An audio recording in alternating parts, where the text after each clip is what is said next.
Hey, what's up, everyone? Joe Tolkien Fanatic Cardali here, and today I have the pleasure of being joined by God himself, Nicolai HUNDEN Peterson, currently of Tricked for about a month at maximum. How's it going? It's going fine right now. Yeah, we will lose Tricked in 1 month, but everything is fine then. We are working hard as a team right now, so everything goes fine for us. Yep. So HUNDEN is, of course, the legendary Danish in-game leader.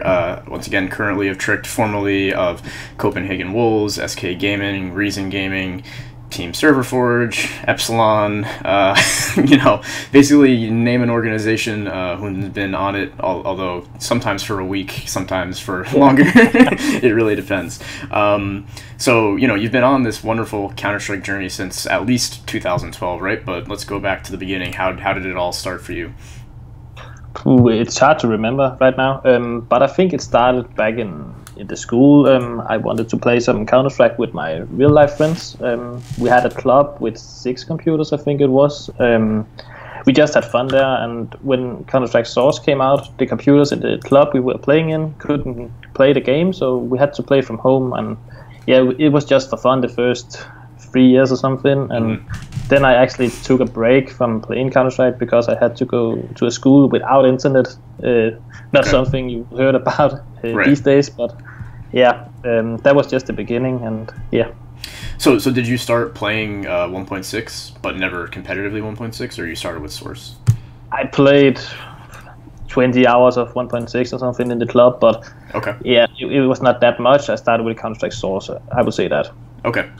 So Source is really the beginning of it, and like you said, you're kind of messing around for a couple of years with friends, and then you finally get into the competitive scene. So what was like your first legitimate team that you consider in Source? I think it was a team called DreamHack with players like JOKERN, who played for Fnatic in CSGO, and with some unknown players no one knows about these days. I'm still playing matchmaking with them and have fun with them, but it was the first team for me, and I played with them for 2 or 3 years in Counter-Strike Source before I headed to the more competitive scene of the game. Right. So your first achievement that is logged is the experience 2009. So 7 years ago, right? With DreamHack, and at this time you're already playing with players who we know today. So you mentioned JOKERN, and you're playing with Cajun B and people like this, right? So we hear all the time, Source was kind of a poorly followed game. It wasn't very mainstream, but we hear all these names all the time. Obviously, JOKERN, Ritter's another name, Fnatic player, and wantz is a name that comes up a lot, right? Especially in Danish circles. Do you have any memories of wantz? I don't think you ever played on a team with him, did you?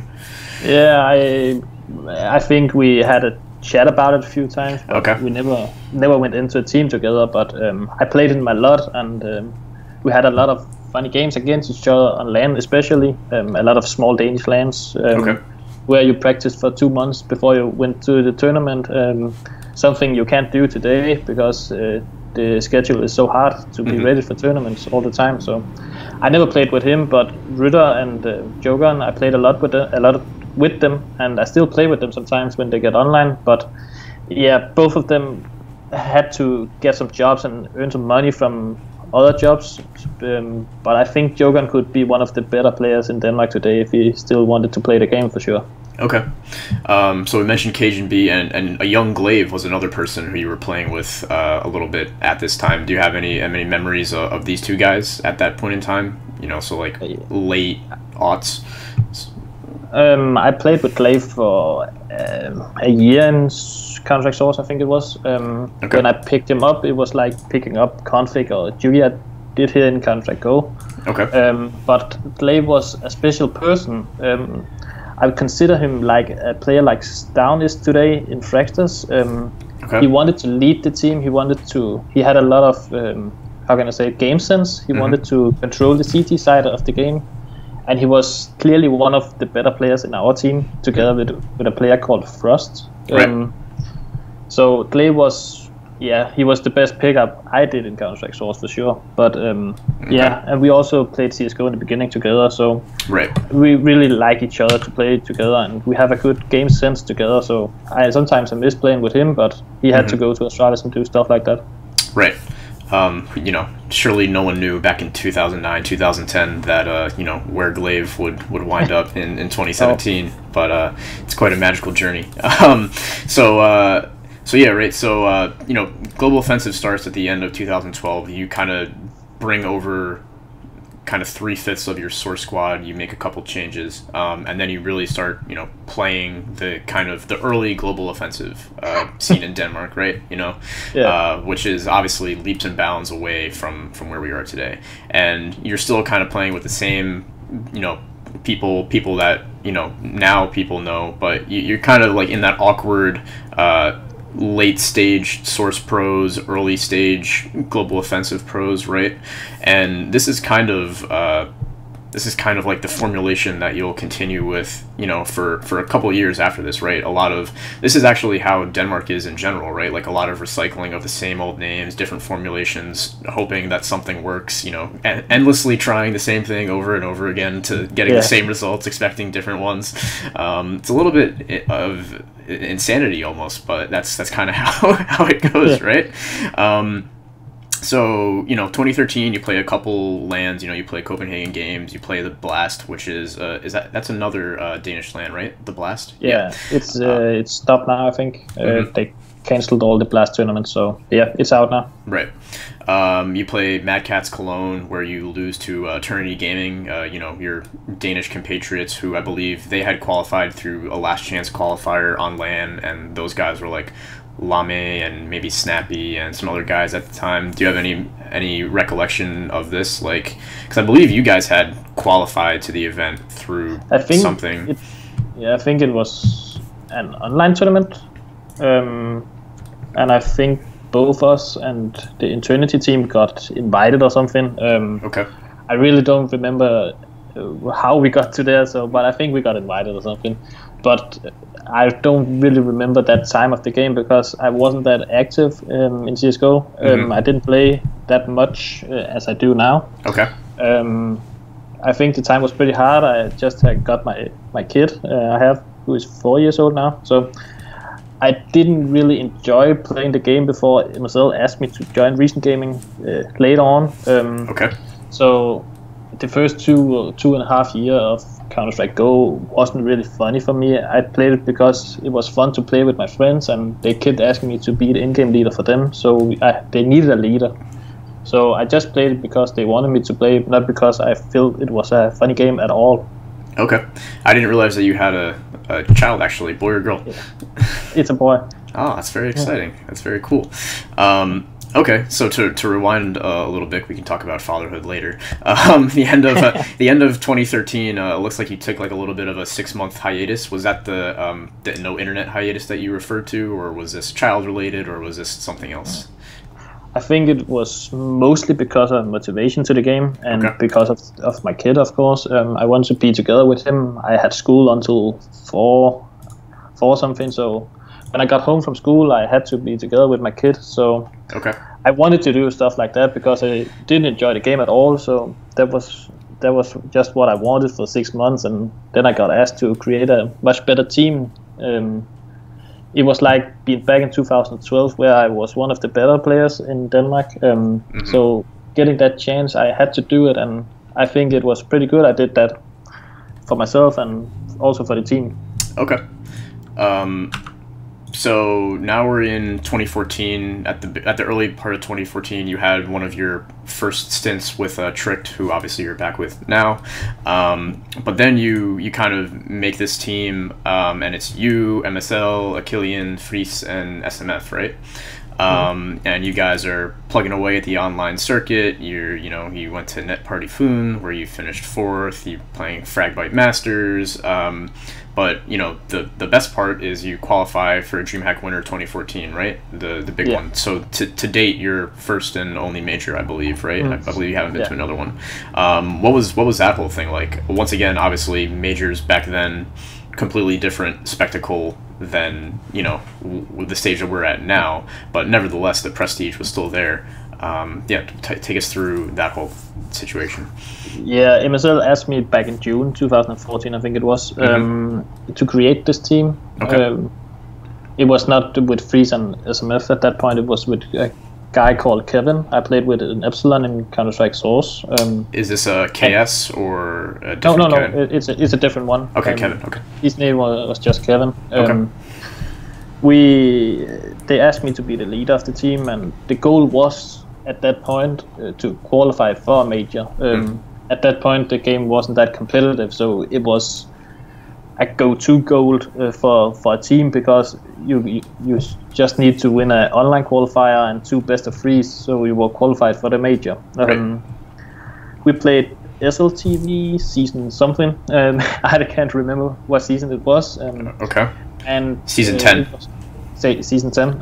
And at that point, there was something on Russia and Ukraine had some wars against each other. So mostly of the teams who was qualified decided to cancel that event. So we got a spot there. And right.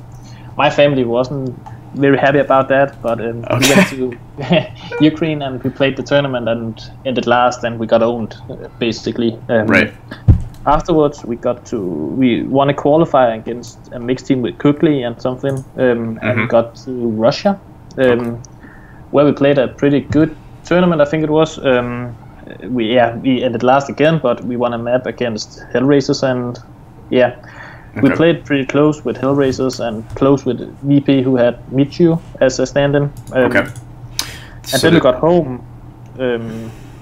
Kevin and PNX got removed from the team, so we could pick up Friis and SMF. Okay.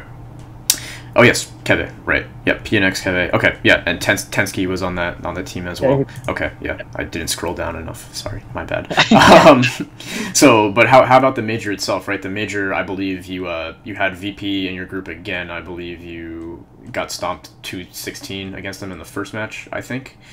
Yeah, it was pretty funny actually. Before the match, we had a chat about what map we wanted to play and what we clearly not wanted to play, and the veto started, and MSL he decided to veto the match. Before the match, we said we don't want to play Inferno against them, and somehow we ended up playing Inferno against the VP, and we lost. Yeah, pretty big. So afterwards. Yeah, that was just the game plan. It was screwed from the beginning. So it was kind of like exactly a exact 180 of what you said. You're like, under no circumstances do we play these guys on Inferno, and what winds up happening? You wind up playing on Inferno, you get 16-2'd, and then you lose the next map to Flipside on Mirage. You put up a better fight on Mirage, right? But still, the 2 losses in the GSL, and you were out, and your major experience was over. I think we should have won that match against Flipside. It was a bit of a throw. We had a pretty good T-side against them on Mirage, I think it was, but we throwed it away. And if we would have won that match, we would have played Navi, and we was really, really good at Overpass at that time, and they played it against Flipside. So if we just had played a bit better against Flipside, I think we could have won against Navi as well. Let me see. Yeah, it looks like you had 8 rounds on your T-side, It was a fairly close match. No one really went up. Oh, and this is the disclaimer to everyone. This is the Swedish flip side, so not the current Ukrainian flip side. So this was like Twist and Zend and Berg and then the Bosnians, the Swedish Bosnians that are always hanging around, right? Those damn Swedish Bosnians. Okay, so myXMG didn't last much longer. Now we're into 2015, right? So you start 2015 with Copenhagen Wolves, and then you find your way out of that team, but then eventually find yourself creating what would become the Danish SK, right? The rebirth of SK, right? And again, you've been kind of cast out into the wilderness through some circumstances, and then you're building another team, and then unfortunately you see yourself kind of cast out from the team in favor of Barry, right? And Barry's an interesting figure because at the time he had been on a break from the game, right? And they kind of picked him up out of nowhere to replace you and SK. And then unfortunately the story of that entire SK lineup was basically just being very mediocre for the until the very end, where they kind of got good, but then got dropped for the Brazilians anyway, right? once again, like, and again, you find yourself playing with like Friis and Killian and all these sorts of guys. So we're seeing you kind of gravitate towards the same core of people over and over and over again. Is that just because these are guys that you get along with, or are these guys that you at the time are just tolerating because they're the best people that are out there that no one else wants? Is that kind of like, what is the situation? Yeah, I think 2015 was pretty hard for me. Okay. I had really no confidence left after HLTV started to make memes about me and all these kind of things. That was pretty hard for me. Okay. I couldn't really take any right choices in the game, and every time I was in a one-on-one or something, I didn't have any confidence left or anything like that. So 2015 started pretty well. In December 2014, we was at a Take TV tournament, ESEA split or something. Yep. We placed second. We played a really good tournament, beating teams like Penta, who was a legend at the major, and Mouse Sports and Planet who also was a major team. Yep. We got home from that tournament, and myXMG, the contract with them stopped. We got picked up by Copenhagen Wolves. We were really happy about that. But the situation in Copenhagen Wolves wasn't that good. MSL got bought by Dignitas, and we couldn't really find a good replacement for MSL, even though people think he's a bit of a bot now, or bad or something. But at that point, he was a very good player, I think. A lot of firepower and good game sense and all these kind of things. So later on, we couldn't find a stand-in for him or a new player, a replacement. So we used Snappy for 3 months or something. Okay. Used him for Pro League finals and Copenhagen Games, I think it was. And the team after Copenhagen Games died. Actually, it went down. We couldn't fix a new team because the chemistry of the team wasn't that good, and I had no confidence. I didn't want to play anymore. But in May, I think Alex Müller, the owner of SK, contacted me. He wanted me to create the new SK lineup. It was big for me, and when I saw he added me on Skype, I think it was some kind of a troll. But that was how it was. But he asked me if I could make the core of Copenhagen Wolves and bring it back to the game. If I could do that, we could sign with SK. And I said, of course we can do that. Me, Silly, and Friis was good buddies and are still good buddies today. So we found 2 players in the beginning. It was actually I bring back Glaive in the game, but he never signed with SK. He didn't want to sign that contract with them. So that was in the last minute. He decided to say no. So we had to find SandeN, who was our main stand-in in Copenhagen Wolves, and Tinsky, I think it was. We signed with SK and went down to Cologne for photo shoots and kind of all these kind of things.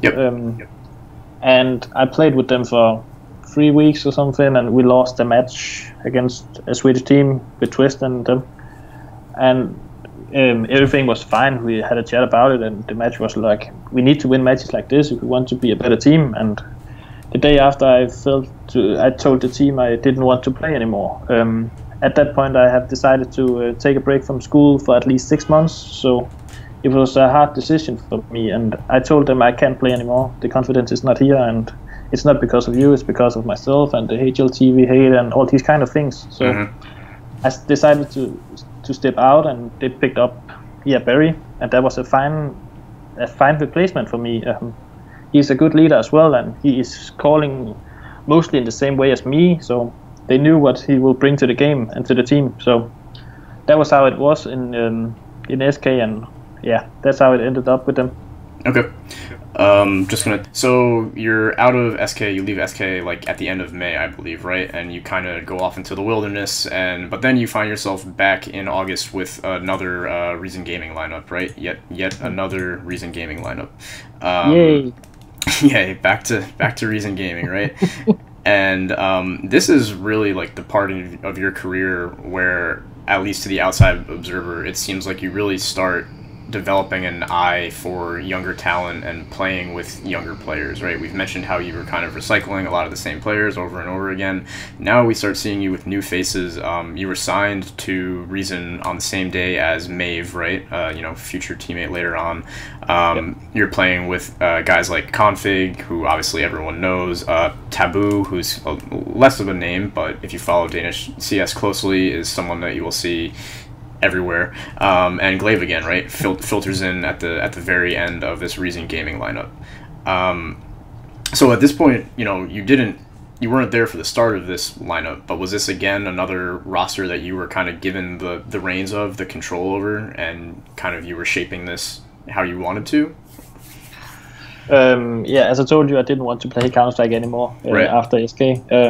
But then Maeve asked me to play some stand-in for them in some ESL tournament, and I said, yeah, of course, but I don't want to be the in-game leader or anything. I just want to play some Counter-Strike and have fun, like everyone else. Right. And he said, yes, let's do it. And we won that ESL tournament and got a Premier spot in ESEA. And all these players on this team, Config and JUGI and Taboo and Maeve and haste at that point, the Danish in-game leader as well. All of them now wanted to win in Counter-Strike and wanted to create a good team. So Config and JUGI took me on another TS and asked me if I could lead this team and bring some good chemistry and strategy to the team. And I told them, yeah, let's give it a try. And we picked up Maeve and Taboo, and we had a really, really good team, in my opinion. We won a lot of the Inget tournaments, I think it was, and had a pretty good run in ESEA Premier as well. But yeah, the same story goes on. Config got into the SK lineup instead of Barry, I think it was. I'm not sure. And yeah, here we also lost the major qualifier to Jules from Finland. And he tweeted like 5 minutes after the match that he didn't want to go to the finals, so we got owned by him and he didn't want to go. Notorious land dodger Jules. How to destroy a team.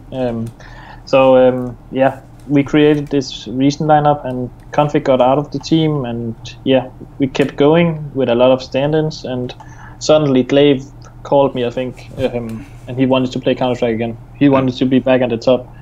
I told him it would be pretty hard for him to get back to the top, but let's give it a try. I have some good teammates here, some new talents, and we have JUGI, and yeah, so in late of 2015, I think it was, Copenhagen Wolves once again contacted me and Glaive to create the new Copenhagen Wolves lineup. And here at that point it was, yeah, now we can get a full-time contract again and we can earn some money on it. In the beginning we wanted to pick up JUGI, but he had a lot of problems in his real life, so he decided to take a 6-month break, and I'm not going into that because that was pretty hard for him, and I'm pretty surprised he's in Heroic right now. But we created this Copenhagen Wolves lineup and did fairly good, in my opinion, with a weak lineup. It wasn't that good. It was me, Glaive, Snappy, Percy, and SMF, I think it was. Yeah, we won a lot of tournaments and qualifiers and these kind of things, but it was never really that good, and we just kept on going. Yeah, and what's interesting about that Copenhagen Games lineup is Copenhagen Wolves lineup is it wasn't the last one that they had, right? But it was where we started to see the seeds of what is modern day Heroic, right? You had Glaive and Snappy together.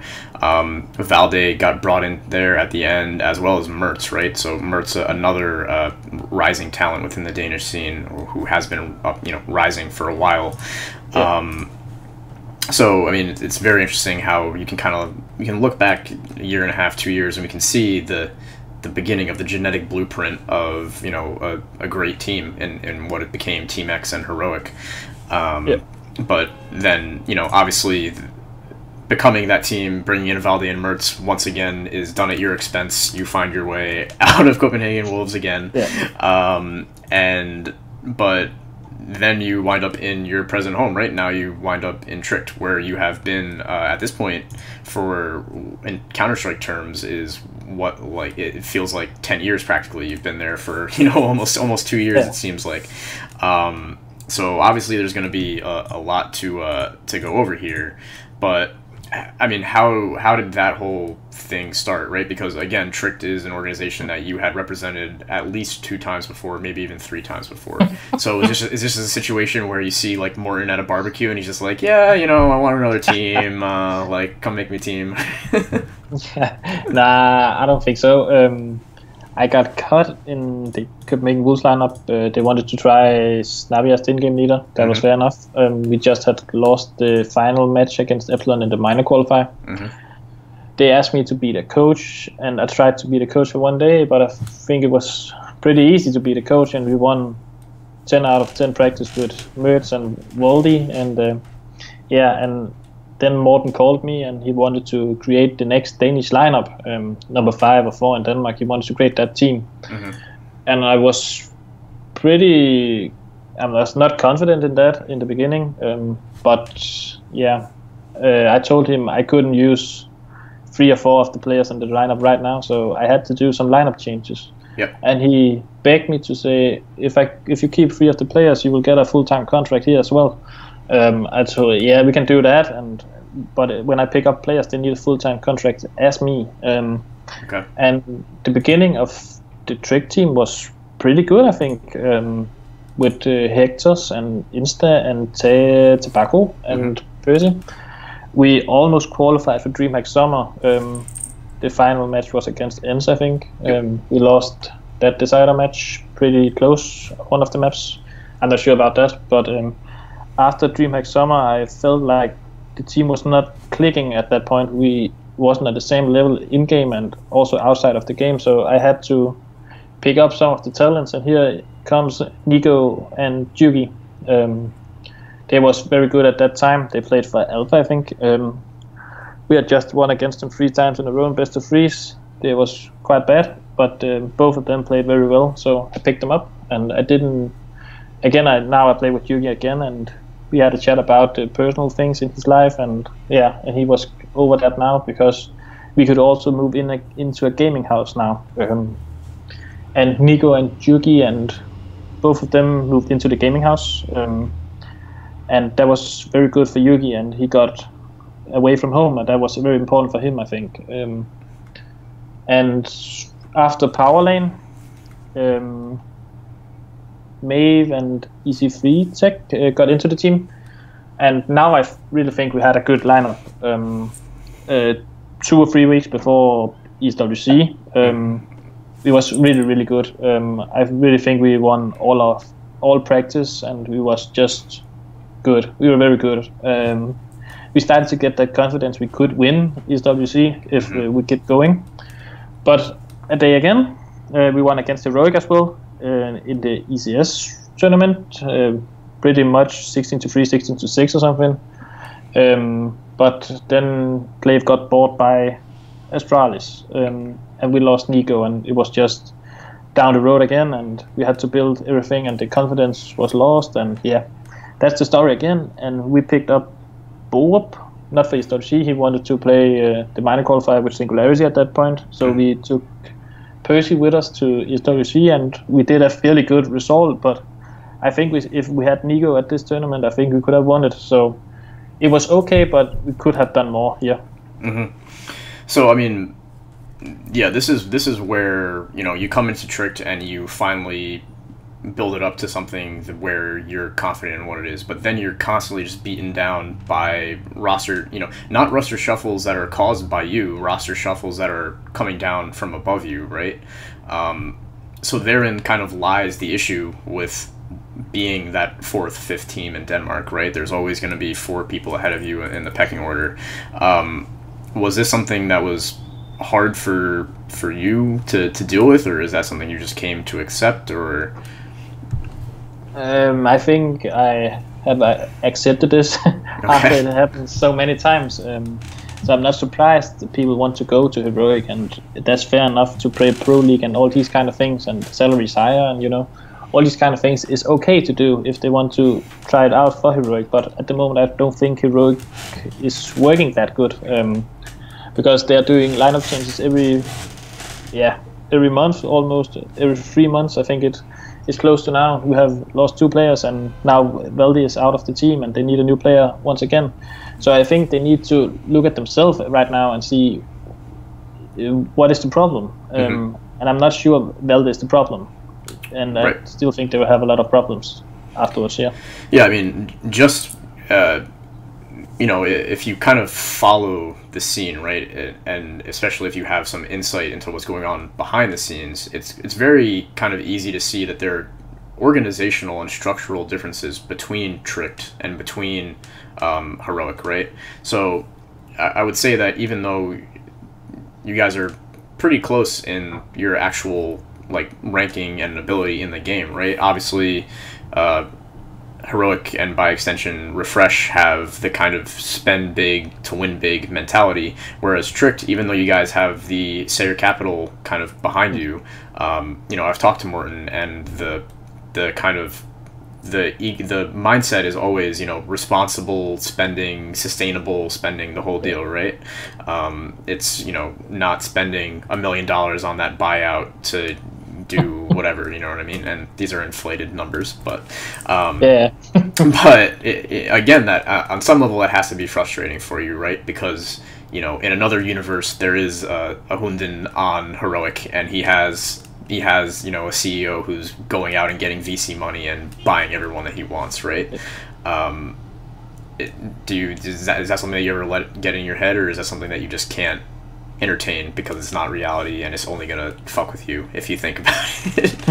Yeah, I think it could be a reality now when we are searching for a new organization, for sure.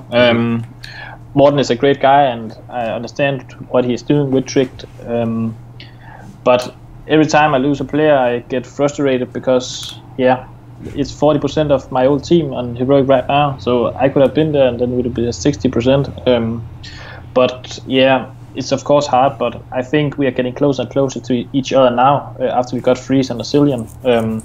So I think we won the last shuffle for sure against Heroic, and I would have loved to play against them with both old lineups. So that's just good for us, and I think if we find a good home, I think we can match them even more with better salaries, and we just need to get into one of the bigger leagues in Counter-Strike Go, and that could be ECS or something. And now we are in Premier, so we have the chance to get to Pro League. Last time me, Asilian, and Friis played Premier together, we got to the Pro League, and that's the spot Heroic have today, so that's just how it is. Is there is there bad blood between you guys and Heroic on a player level? I mean, like on an organizational level, that answer speaks for itself. But on a but on a player level, if you want to delve into it, like our relations. Is there any relationship between you and JUGI right now, or the former players? Every time we are at the same tournament at Tours at ESWC, we have been together. We have been out drinking and chatting together, playing bowling, and there's no bad blood between us at all. As I said, I understand why they have chosen as they have, but I still knew if we had been together with the old lineup, I think we could have won against them pretty easy in some kind of matchups. But I understand players want to try Pro League and all these kind of things, but that's how it is. So no bad blood at all between us. At the time, though, when that whole thing was going down, right, it obviously was a very tense situation, right? You guys, I believe what happened is someone found out that he had signed this advanced contract with Heroic, right? And at that point, it was basically the players who kind of decided we don't want to continue playing with him, right? If he has if he's only 1 foot in, 1 foot out, then he's going to be both feet out. So certainly that had to be awkward, right? To say the least. I decided to skip him from the lineup when I heard he had signed the contract. I was pretty surprised that he had done stuff like that, because it would make no sense if RFRSH didn't want to buy him out of the contract, or Heroic, sorry. So totally different things, obviously, everyone. So it was pretty hard at that point, and that was also why we got Friis into the lineup, because JUGI, I don't think JUGI would have been bought out of the contract of Strict if we didn't chose to pick up Friis on our team, so it was good for both parties, and I still think we won that shuffle for sure, because Friis was a player we needed on our team for sure. And when you say that Friis is a player that you needed on your team, right? He obviously was on the bench in Heroic when you picked him up. So was he a guy that you needed in terms of just veterancy, or is he a second kind of sounding board for you now that he's in the team? How does that dynamic work? Friis is a way different arbor from JUGI. His experience is paying off right now. He helps a lot with the strats and the game plan. And even though people think he's toxic as fuck, I think he's a good person for a team, because he just wants to speak about mistakes being made, and some younger players can't speak about mistakes because Counter-Strike is a hobby for them. They're playing for fun, and when some people ask for mistakes and ask what they have done, they don't want to speak about it. They just close down, and they just want to move on and play again and do the same mistakes.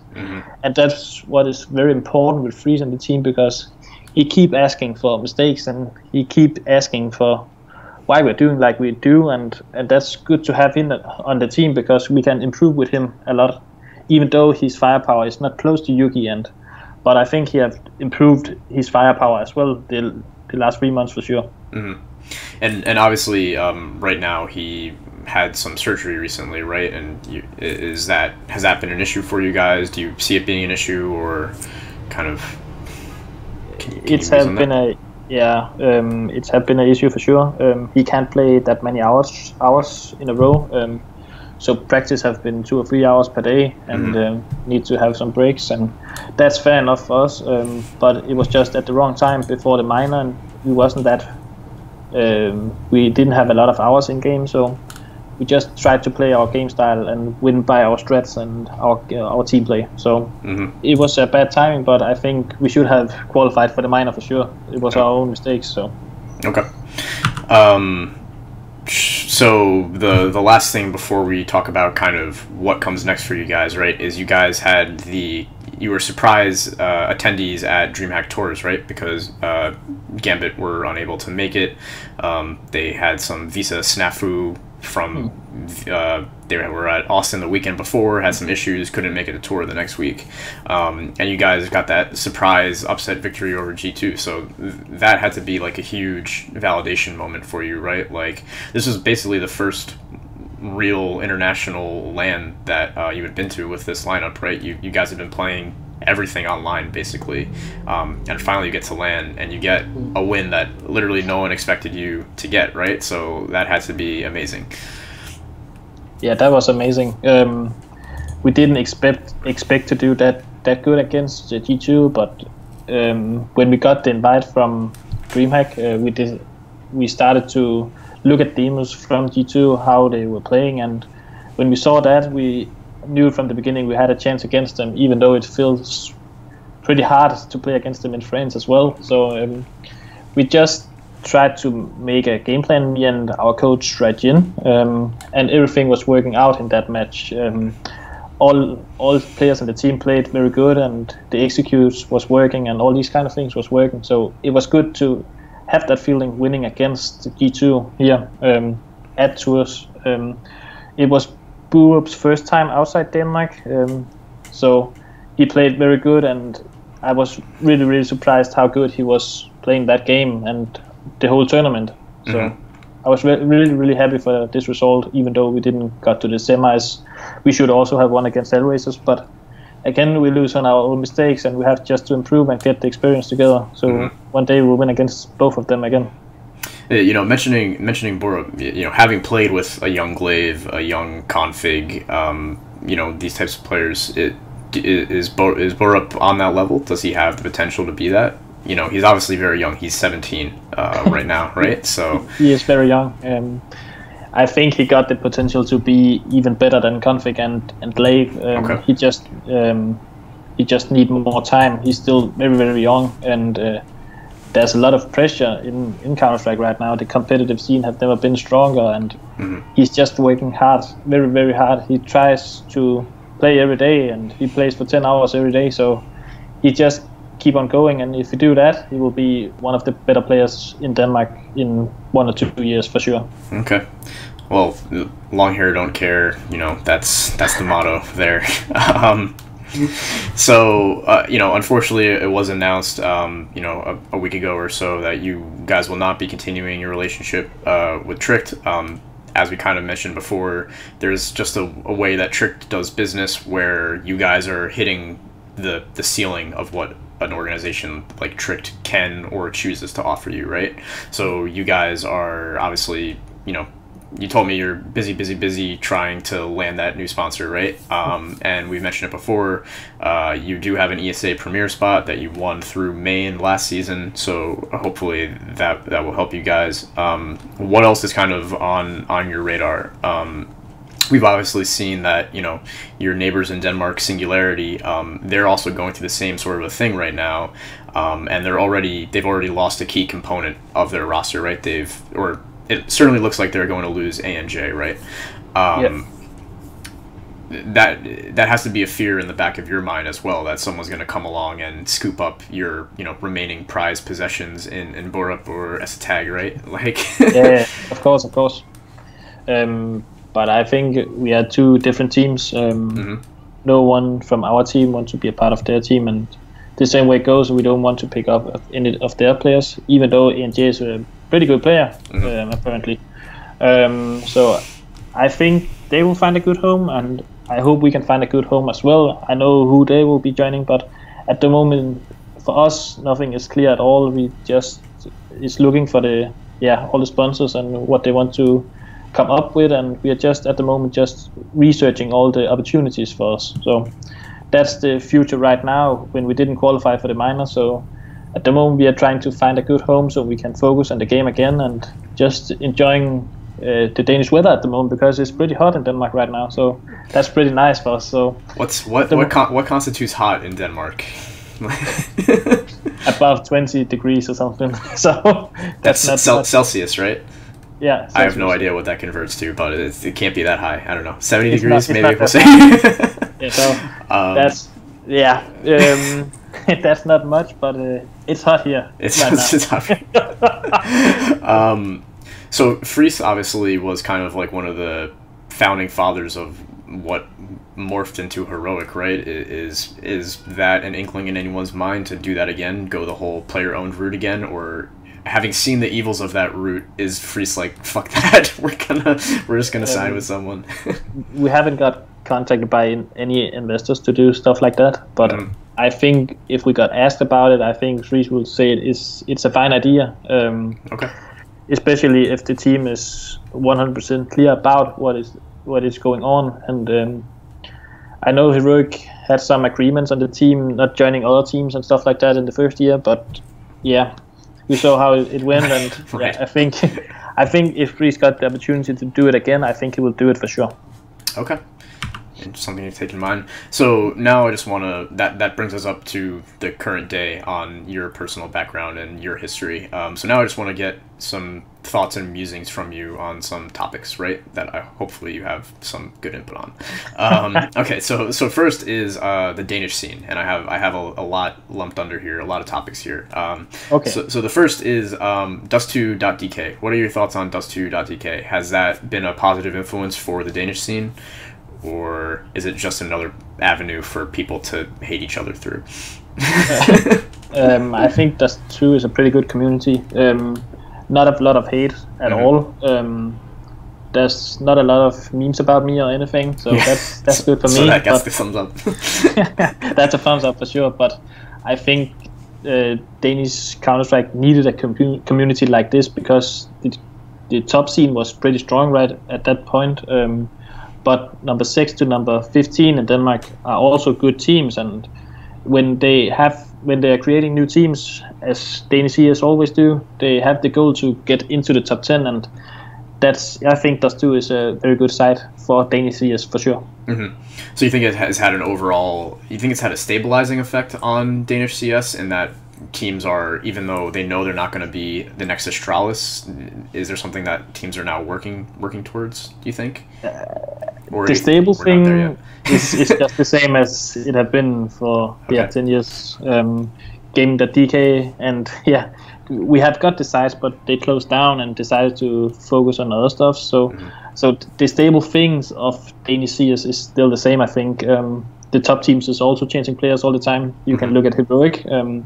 So it's the same at that point. But I think when you can focus on something, you can get into the top 10 in Denmark. That's fine as the first step for sure for the lower teams. But afterwards, you have to get to the top 30 on HLTV or something, and that's way harder because you have to be some very, very good teams and get to the close qualifiers and all these kind of things. So that's too is a good side for Danish CS for sure. Okay. What do you think about where you guys, as Tricked or soon to be X-Tricked, sit within the power rankings, the Dust2.tk power rankings? You're at 4th right now, a very close 4th, followed by Singularity, and Heroic is in front of you. So we've talked about kind of what you think about both of those teams, actually. Do you think realistically that we could see you guys hopping over Heroic in the next 3 to 6 months? What do you think? That would be pretty hard to say right now. It also depends who they're going to pick up, for sure. It could be one from our team as well. We don't have any contract right now, so it's hard to say. But I think it's getting closer and closer all the time. Singularity is good, but I think they will drop down a little bit after they had lost ENJ. But we have been close to Heroic all the time. We have been number 4 all the time, almost. We had a down period as well. So, but I think Heroic, Tricked, Singularity, North Academy, all of them can beat each other on a good day for sure. Okay. Is Denmark the best CS country in the world right now? What do you think? I think so. Yeah. It's the best scene, I think. We have 5 teams in top 30 in the world, and that's pretty good for a small country like us. But it also shows how much we are playing in Denmark. When you're studying, you're getting money for doing the study, and you have time to play Counter-Strike when you're not going to school. So the system in Denmark is just good for Counter-Strike in Denmark for sure. Okay. I mean, I would definitely take the opinion that pound for pound, based on Denmark's population and how dense the amount of Danish teams is in that top 30, I think absolutely Denmark is unquestionably the best team right now. That was a trick question. I knew the answer. Yeah. So the next topic I want to talk about is kind of like these fringe or filler players that we kind of see popping up over and over again on like new rosters, right? So you have, like we talked about, Barry. You have Haste, who is another Danish in-game leader who is constantly, taking the leavings of whatever shuffle has happened and trying to make new teams, right? You have guys like SMF, who was one of your running buddies before. You have socN, who was a name in Source and somehow made his way over to the UK scene. He's just kind of out there. You have SandeN, right, who is a guy who no one will say isn't phenomenally talented, but seems to have some kind of motivational issues, personal issues, what have you. So what do you think of these guys? Is there just something off with, like, is there one thing that's off that keeps them back from going to the next level, or is there just no chance? SandeN has a chance for sure. Okay. He's a good player. Had some personal issues as well. He's right now finishing his first school or something. So I think after the summer break he will be back. He's a very talented player, and he was for sure one of the better players in eFuture. SMF, I'm not really sure about him anymore. He is a talented player for sure, but I think he had his chances. And I think he will just stay at number 6 or 7 in Denmark if he keep playing with Percy and Maeve and them. Okay. And socN, I don't know where he is. I played Source with him in 2012. I'm not sure where he is. I think he's playing for a number 10 team in Denmark or something, Eastern Vikings. Eastern Vikings, yeah. Yeah. So he's a nice guy, and I just not sure what he's doing right now, because he was for sure one of the bigger talents in Denmark when he played the game. Okay. And Barry, what I heard, he's not playing Counter-Strike anymore. He don't want to play anymore. On a higher level, he's just playing for fun now. Copenhagen Flames asked him to join the team with Dogtish and Refresher and all these things. But he decided to tell them that he don't want to do it anymore because it takes too much time for him as well. Okay, and that team has dissolved now anyway, so yeah, it's done. Yeah. Okay. So last thing we have here is we've kind of alluded to how you've been a 2-time or 3-time or 4-time member of a lot of the big orgs in Denmark, right? I think you've played for pretty much everyone that isn't Dignitas, basically, of the old school orgs. So just want to get your thoughts kind of on like the variance between orgs. You can even compare, you know, you were with Tricked before the investment and now you're with Tricked after the investment. How have things changed in the time that you've been involved in CS? The community has changed a lot, also the organizations.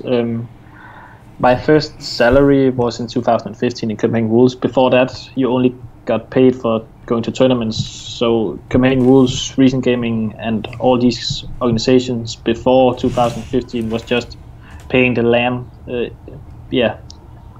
and all these kind of things. So after 2015, Copenhagen Wolves was the first time for me with salary. And after that, I think it got way more professional. The pressure got bigger for sure. The first full-time contract with SK, that was very nice to try that, even though I only was there for a month or something. And then Copenhagen Wolves again later on that year. So I'm not sure why I'm joining the same organizations all the time. Maybe the owners like me or something, what I'm doing, but I'm not sure, because all the owners is very nice to me. They got the trust in me, what they're asking me for, and I'm pretty clear in my mind when I'm telling the truth about the lineups and all these kind of things. So it's all the organizations. Recent Gaming had never paid me a salary or anything, so I was never on a contract with Recent Gaming. So they are just nice to pay the land travel and all these kind of things when you need something, and they get the PR from those tournaments. So they're also very nice. Adam is a cool man, and I spoke to him a lot, of course. So it's just how it is. So yeah. Okay. And so the last thing that I want to bring up, and then I'll let you do some shoutouts. You know, you mentioned the God HUNDEN memeing or the bot HUNDEN memeing. Is that something that have you gotten over that now, or is that something that still irks you to this day? I'm over it 100%. Okay. For sure. In the beginning, it was very, very hard, for sure, as I told you. The confidence was close to zero because I knew I could play good Counter-Strike. I just couldn't find myself in the official matches, and when it goes down, it goes very, very down in a deep hole, for sure. But it's over now, for sure. And it's funny when people are making movies about it, and I'm just laughing because that's how it is, and I'm not that bad anymore. I was in 2015 and before that, so I worked with myself and I played way more Counter-Strike and not watching that much demos and all these kind of things. So I focused more on myself and my own game, even though people is telling me I'm one of the better in-game leaders in Denmark to make new strats and all these kind of things. So, but my main focus right now is myself, because if I can step up my own game, maybe I can be on a top 3 team in Denmark one day. Okay, great. So yeah, we're at the end here. So is there anyone you'd like to give a shout out to before we stop recording here? Yeah, I would like to thank Morten for the year in Tricked, for sure. It was nice to pick me up and create the top 30 team we spoke about. That means a lot to me, and we had a lot of chats about it. So I'm very happy he helped me with this and got me over the God HUNDEN things, and the trust he made into me was very nice, and I know he was trusting me all the time, so that was very nice from him. And the last thing I want to shout out is that we still need a sponsor, so if you want to be a part of, have the God HUNDEN on your organization, you can contact me on Twitter or something like that. All right, so God HUNDEN is available. Get at him, ladies and gentlemen. All right, thanks so much for your time.